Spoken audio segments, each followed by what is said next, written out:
Hello and welcome to Volusia Magazine. I'm Amber Osmond.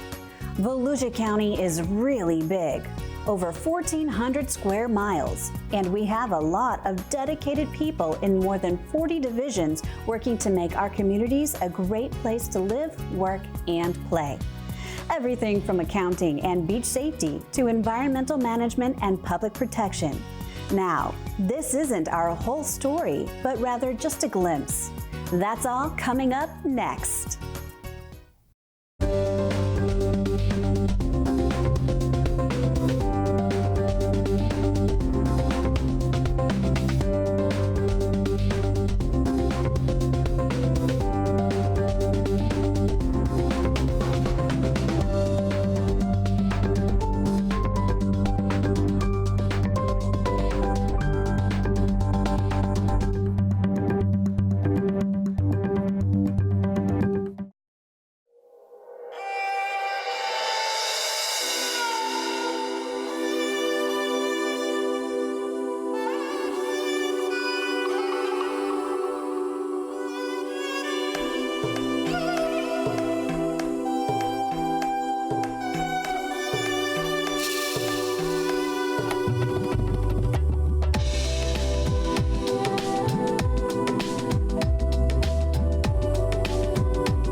Long-term sampling monitoring program since we started in about '86. We're out here sampling water at different frequencies, sometimes monthly, sometimes quarterly, but we're trying to get a good feel of what the long-term trends of the water is, what's happening to the water quality over time. Today, Volusia County samplers are going out on the South St. Johns River near Deep Creek and State Road 46, sampling water samples around the St. Johns River. Why? Because we're checking to make sure that the waters are healthy and safe for people to consume the fish out of, but also go swimming in and stuff. And also, just if there is any issues, we can alert the local people so that they are aware. We collect the bottles of water by hand, and then we take a sample bottle and filter for 2 of the bottles, add acid to it so we can sample for certain metals. Some of the negative things that can happen is in the summer when it gets hot, it can cause algae blooms, which causes low dissolved oxygen. But the dissolved oxygen gets too low, obviously the fish can no longer breathe, and that's when they suffocate.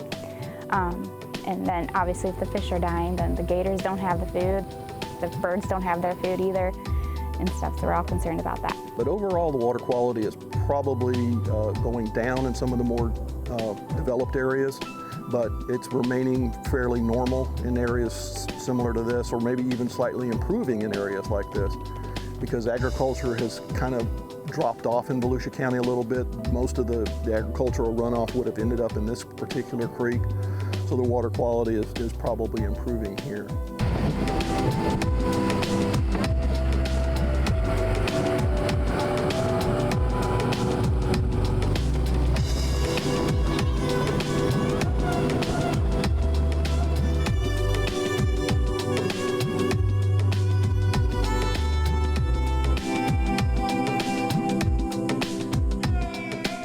Today we've been sampling the south stretch of the St. Johns River from Lemon Bluff down through Lake Harney, which is along the southern part of our St. Johns River that borders the entire west coast of Volusia County.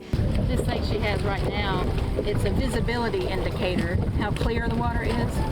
So she's looking at when that white and black disc disappears from her view, and she'll pull up the measuring tape and take notice of where the disc is disappearing from her view.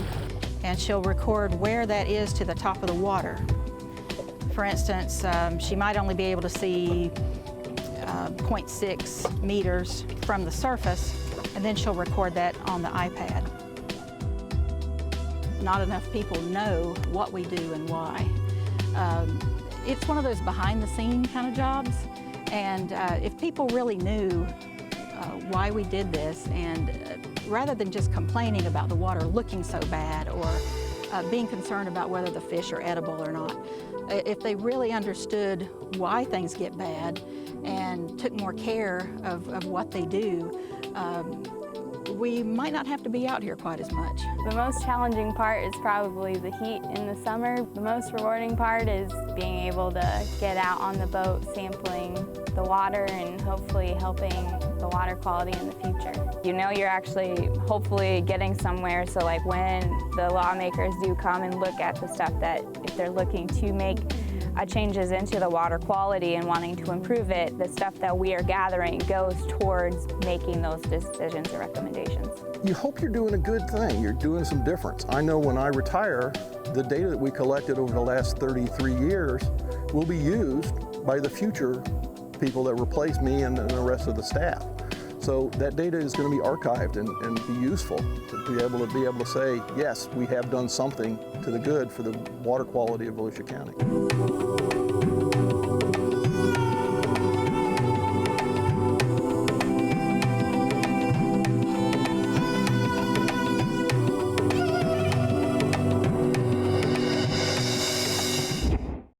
Volusia.org is your online county government resource. View the County Council agenda and meeting calendar, as well as review past meeting minutes and archived video and audio. Save time and bypass the lines by going online to register your car or boat, pay a bill, and much more. Plus, you can use the site to discover activities, workshops, and ways to become involved with your community. Volusia.org is your portal to everything Volusia County.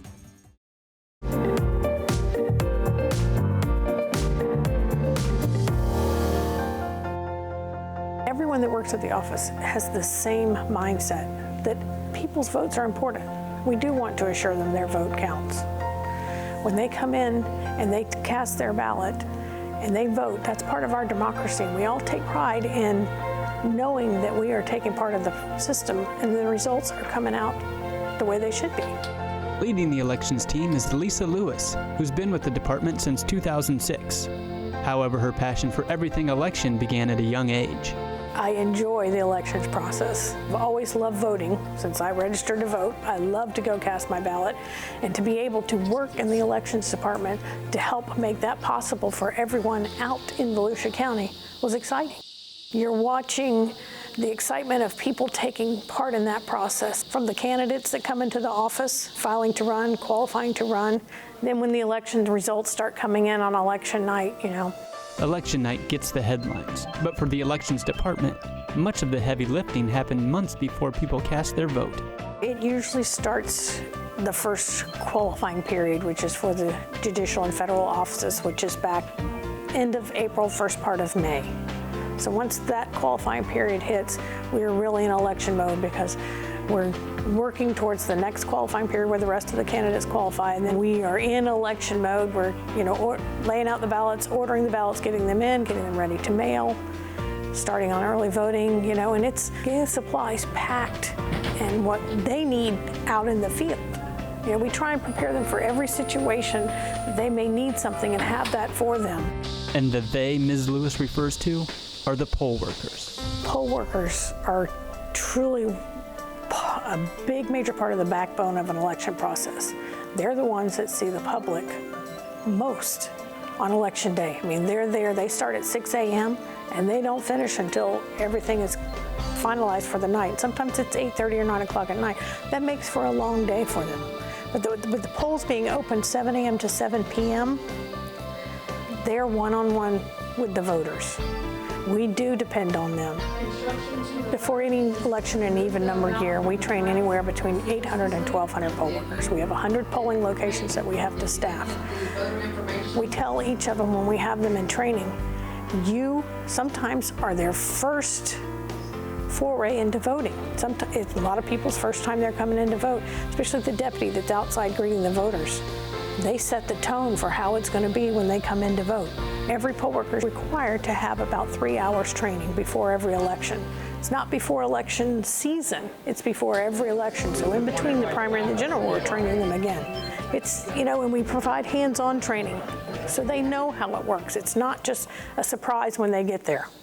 After casting your vote, rest assured, the Volusia County Elections Department have safeguards to ensure the elections are fair, open, honest, and transparent. People are hearing all the time that there's cybersecurity attacks.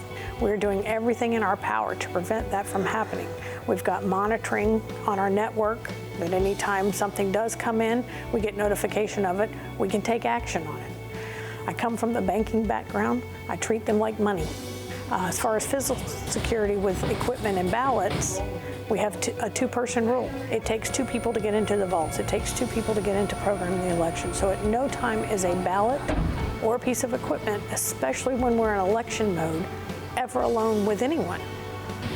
And whenever you hear people talk about somebody could hack in, if for any reason that possibility might happen, we do have the ballots to recreate the election. We always have that paper backup that we can redo it, recount them, feed them back through the machine, and we have the election results.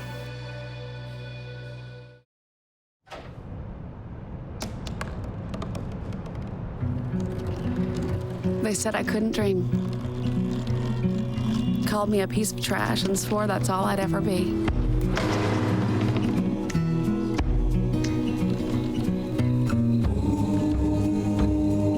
Said a bottle couldn't see the ocean.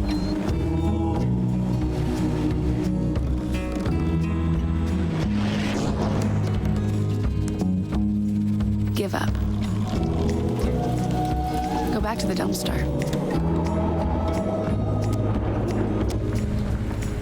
But I didn't listen. I made my way.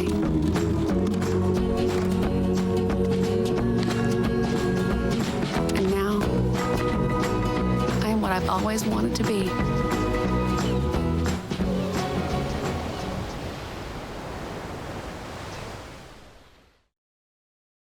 Have you ever wondered the process behind the scenes after having to make a 911 call for a medical emergency? In Volusia County, that all begins at the Emergency Operations and Sheriff's Communications Center in Daytona Beach, where communication professionals set the wheels of first responders into motion. Admin 140. Assistant Director Claudine Boring gave us a special tour of the Sheriff's Communications Center. So, Claudine, this is the Emergency Operations Center, and inside the EOC is the Communications Center. Yes. Can you tell us a little bit about who all works in here? Yes. We are a consolidated communications center. We handle all three disciplines. Our call takers are state certified public safety telecommunicators, and they are trained to handle law enforcement, fire, and EMS call handling. When you call 911, the dispatcher first needs to determine your location. And even though many of today's cell phones can aid in determining your location, dispatchers need to be able to pinpoint exactly where you are to ensure a timely response. This can be even more important at shopping malls or at large events, where just an address isn't enough detail. Location verification is paramount. This is a very large county, and the best interrogation and instructions won't do any good if the location is wrong. Fast isn't great if fast is wrong. So with that being said, they are very stringent in obtaining the city, the cross streets. We have multiple intersections in different cities. Volusia County EMS uses a tiered response system, which is a criteria-based dispatching system that determines, through medical questions asked by the dispatcher, the type of public protection response that's needed for a given emergency. For example, if the nature of the call is for uncontrolled bleeding or a person who is unconscious, they are considered time-life critical situations. If we know that there is a time-life critical component, we are dispatching all three disciplines of Volusia County EMS, fire, in conjunction with law enforcement. Law enforcement will arrive on scene, secure the scene, and then they will advise what resources are needed at that point. The goal is to match the needed resources to the nature of the call. 150, I copy, you're on a bed delay. Using geographic information technology, Volusia County EMS uses what is called a dynamic deployment system. This is a framework that spatially displays historical call volume which is then color-coded onto the Volusia County map. So when an ambulance receives a call, this information improves decision-making for where to relocate other available ambulances to ensure optimal coverage throughout the county at any given snapshot in time. Yet, even with this high level of sophistication, there is still a need for a wizard behind the curtain. Lieutenant Stephanie Outlaw has an important job of being one of the county's system status controllers. It's my job to make sure that we have ambulances in the areas where we have calls for service. It's a nonstop, basically a chess game for 12 hours a day. I make sure whenever ambulances get moved from one place to another, if somebody goes on a call, I have to move ambulances to fill those spots. Sometimes more than one call comes in at a time, so I have to move several ambulances at once. As you're driving throughout Volusia County, occasionally you'll see an ambulance in various parking lots, and at that snapshot in time, that's where they've been assigned to post so that they can be available in a moment's notice to provide a timely response. While no one wants to call 911 for a medical emergency, it's reassuring to know that Volusia County's protective service professionals are committed to provide this vital service around the clock. They help keep Volusia a safe and protected place to work, play, and live. For Volusia Magazine, I'm Kevin Captain.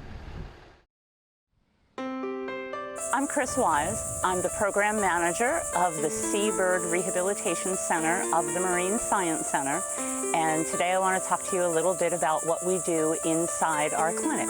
So the mission of the Bird Center really was to offset the amount of injured wildlife that is encountered on the beaches in Volusia County.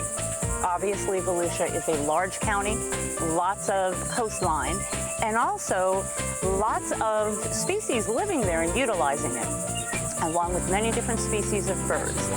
So in order to accommodate all the injuries, the county created the Marine Science Center to do sea turtles and then birds that were also impacted by beach activities and beach driving. So we see about an average of 1,200 birds a year and many different species. We see from pelicans to great blue herons to eagles to mockingbirds and other songbirds and migratory birds. Usually the public is going to encounter an injured bird first. And then once they get them to us, our first issue would be to stabilize them and assess what's wrong and what we can do from there. And then each injury and the species of the bird, how it lives, how it hunts, does it migrate, all of that actually plays a factor into how well it can survive from its injury. Unfortunately, the most common injury that I see in this geographic location, entanglements with monofilament. And I don't believe it's either's fault. It's not the fisherman, nor is it the pelican.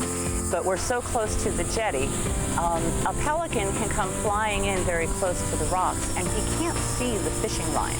So he'll literally fly right through it, and we've had to chase a pelican who's not only carrying the line, he's flying with the fishing pole behind him, and you're running down the beach trying to catch him. We do surgeries, we pin broken wings, although the hook and line do sometimes require surgery. Many times they ingest them, and then we have to go in and endoscope. Sometimes we can retrieve it with a little tiny hook on the end of the endoscope, but sometimes we can't. And then we would have to externally make an incision and remove the hooks. When Hurricane Matthew hammered the area in 2016, Volusia County's Bird Hospital was not spared from the storm's devastating impact. We are currently dealing with the lack of our flight cage, so that has created some differences in how we have to do things. This year's have been a little bit different in the way that we are having to send a lot of birds out for conditioning so that they learn flight someplace else. And that's been a little challenging for us. We're transferring birds all around the state of Florida to get them the muscular conditioning that they need so that they can be released. And part of what we do is we're also banding birds that are getting released, which is giving us basically feedback on our success rate and where these birds go. It also lets us know what techniques are not working inside the clinic and what type of wing injuries don't heal well. And the best advice to protect the birds? Don't feed them.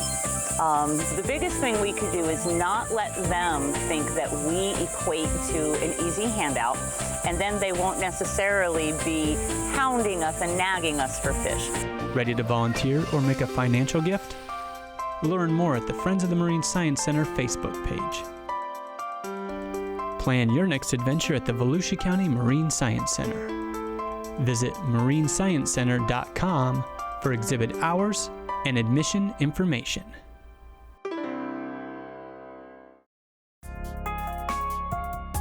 Hi, I'm Josh Wagner. And I'm Billy Wheeler. During the planning stages of the Tomstead Veteran Memorial Bridge, people voiced their desire to have a Veterans Memorial Plaza on the northwest side of the bridge. The Veterans Memorial Plaza will create a special place in our community for people to reflect and connect with our fallen heroes. The proposed concept for the new Veterans Memorial Plaza is estimated to be a $1.2 million endeavor. Your donation will help us create a special place in our community in which we can honor Volusia County veterans from all military branches and military conflicts. To help fund our Veterans Memorial Plaza, visit veteransmemorialbridge.com or call Volusia County Accounting at 386-736-5933. We appreciate your support to create this lasting memorial for those who have served and continue to serve our country.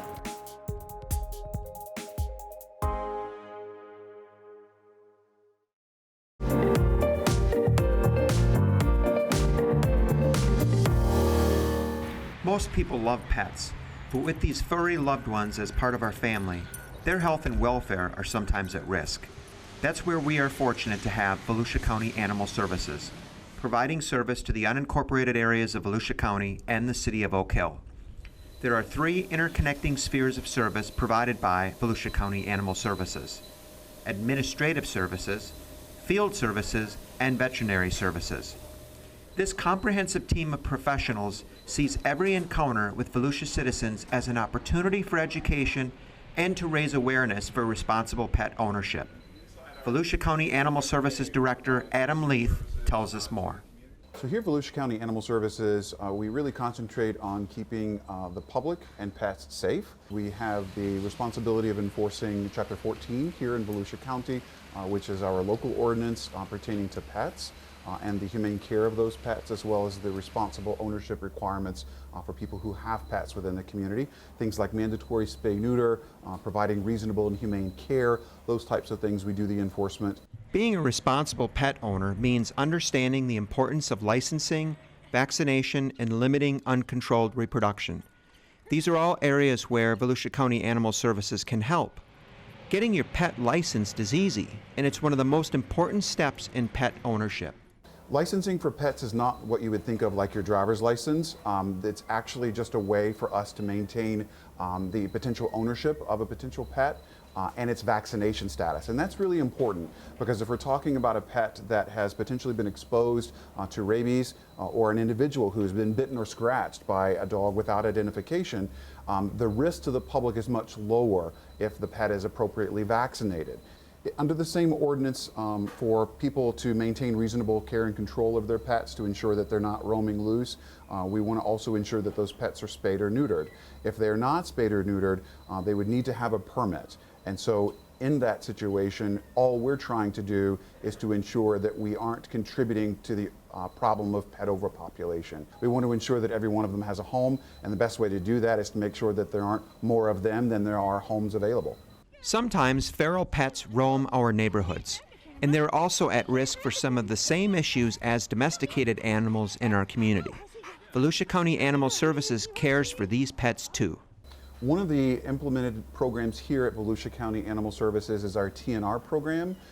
The program stands for Trap, Neuter, and Return. Those cats that are free roaming within your community, we understand that they may not be owned by a particular person, but needless to say, they need to still be vaccinated and they need to also be appropriately spayed or neutered, because as those pets are roaming freely in the community, so is their ability to reproduce in the same community. We just want to ensure that we are being good stewards and responsible for our pets and ensuring that they're not overpopulating our community is one of the biggest responsibilities we have as pet owners. Citizens likely visualize the fieldwork provided by animal control officers, who most often respond to calls for a lost pet.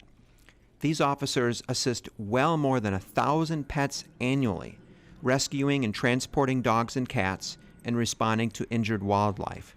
For these field personnel, their #1 priority is their personal safety and the safety of the public. And carrying out this responsibility requires competence, skill, and professional judgment. Animal Control Officer Sean Riggins is one of these field professionals. I have responded to calls where one moment the dog is nice and the next moment the dog is trying to attack. Every day is a different day. I mean, I respond out and some dogs will run right up to me and lick me, and the next moment I have to use my catch pole to try to contain the dog from keeping others in the public from getting bit. Usually our calls that we have like that are our typical unrestrained dog. We come in the area, we find the dog, pick the dog up. Either we scan the dog for a microchip, the dog will end up going back home after the microchip is ran, or we'll drive the area and look for the owner. Once that owner is contacted, they have a sigh of relief because a lot of them do not know that dogs are out. Sometimes even the most conscientious pet owner may at some point face the situation of their pet lost from home. While licensing and vaccination are of the utmost importance, the advent of microchipping pets has revolutionized the ability for animal services in their rescue and return efforts. A microchip is the size of a grain of rice, and it's simply implanted beneath the pet's skin without anesthesia. Microchipping is a free call home. So pets aren't able to use a telephone, but if you give them a microchip, they're able to do it. So we want people to microchip their pets because we want them to be able to call home for free. We don't charge for any of that. We want the public to be able to know where their pets are. So if we pick them up in the community, we can return them right back to you. They don't need to go to a shelter. The best place for a pet is in your home, and the best way to keep it there is to implant a microchip. This is Bartholomew from West Volusia. He received his microchip, and now if he ever gets lost, Volusia County Animal Services can easily take the wand, identify who he is, and bring him back home. A lost pet is a very stressful situation. Everyone in the community faces that at one point in time or another, and our goal is to try to reunite pets with their owners as quickly and efficiently as possible, and we do that in a number of ways. One is every pet that's brought in and picked up by our Field Services Division, we take photographs. We actually have a social media page where all of those pets are posted so that if individuals do lose their pet, they have a location where they can look. With a staff of 15 and growing, Volusia County Animal Services safeguards our pets, our wildlife, and the people in our community. They know how important pets are, and thanks to their many services, our furry companionships are better protected. For Volusia Magazine, I'm Kevin Captain. Stay connected with the latest Volusia County news, events, and updates on our social media channels. Like and follow us on Facebook and Twitter. Catch up with previous stories on YouTube, or just head over to our website, volusia.org. That wraps up this edition of Volusia Magazine. Thank you for spending part of your day with us. If you have any questions about the show, you can feel free to give us a call at any of the numbers you see listed here, or you can log on to volusia.org and click on the News tab at the top of the screen to find us. And we hope you won't forget to listen to Volusia Today. That's Volusia County Government's weekly public radio broadcast. Volusia Today airs every Tuesday, Wednesday, and Sunday mornings on the local radio stations you see on your screen. For Volusia Magazine, I'm Amber Osmond. Have a wonderful evening.